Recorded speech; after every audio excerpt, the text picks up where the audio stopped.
கிறிஸ்துவுக்குள் மிகவும் பிரியமான சகோதர சகோதரிகளே, இயேசு கிறிஸ்துவின் நாமத்தினாலே உங்கள் யாவருக்கும் எனது அன்பின் நல்வாழ்த்துதலையும் வணக்கத்தையும் தெரிவித்துக் கொள்கிறேன்.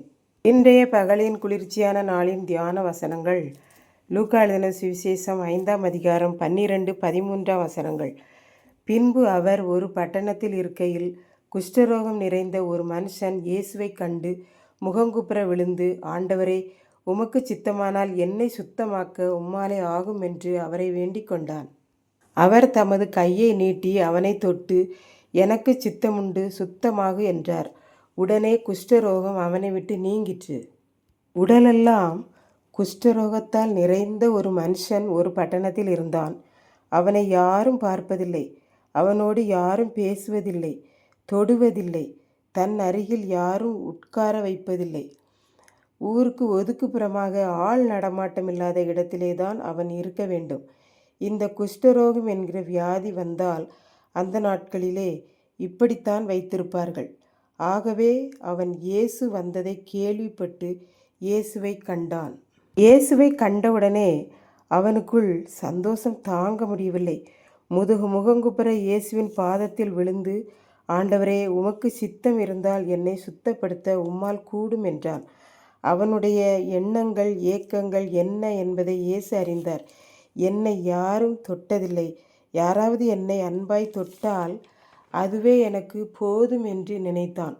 அவனுடைய மனதை இயேசு அறிந்து அவனை தொட்டு, எனக்கு சித்தமுண்டு, நீ சுத்தமாகு என்றார் என்று பார்க்கின்றோம். இப்படித்தான் ஒரு பிச்சைக்காரன் ஒரு ஊழியரிடம் பிச்சை கேட்டான். அவர் அவனுக்கு உதவி செய்துவிட்டு சுவிசேஷம் கூறினார். உனக்கு ஏதாவது கஷ்டங்கள் வருகிற போது நீ இயேசுவை நோக்கி கூப்பிடு, அவர் உனக்கு உதவி செய்வார் என்றார்.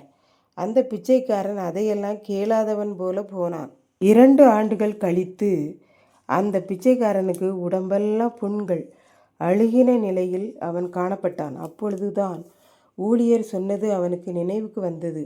உனக்கு கஷ்டம் வரும்போது இயேசுவை நோக்கி கூப்பிடு, அவர் உதவி செய்வார் என்று சொன்னாரே என்று யோசித்து, இயேசு தெய்வமே, என் உடலில் உள்ள புண்களின் வலி எனக்கு தாங்க முடியவில்லை, என்னை குணமாக்க ஒருவரும் இல்லை, நீங்கள் என்னை தொட்டு சுகம் தாருங்கள் என்றான்.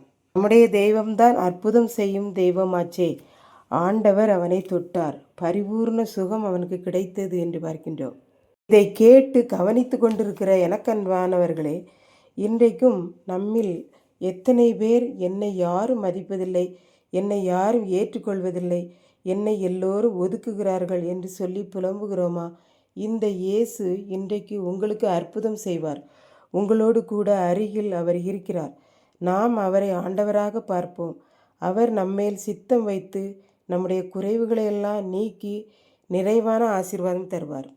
அவர் நம்மை தொட்டு சுகம் கொடுக்கிற தேவனாக, ஆசீர்வதிக்கிற, அரவணைக்கிற தேவனாக இருக்கிறார். இன்றைக்கே நாம் அவரிடத்தில் குஷ்டரோகி கேட்டது போல கேட்க வேண்டும் என்று விரும்புகிறார். ஆண்டவரே, உமக்கு சித்தமானால் எனக்கு இந்த கஷ்டத்திலிருந்து விடுதலையை தாரும், துன்பத்திலிருந்து நோயிலிருந்து விடுதலையை தாரும் என்று கேட்போம். அவர் நம்மை தொட்டு சுகம் கொடுக்கிற தேவன்.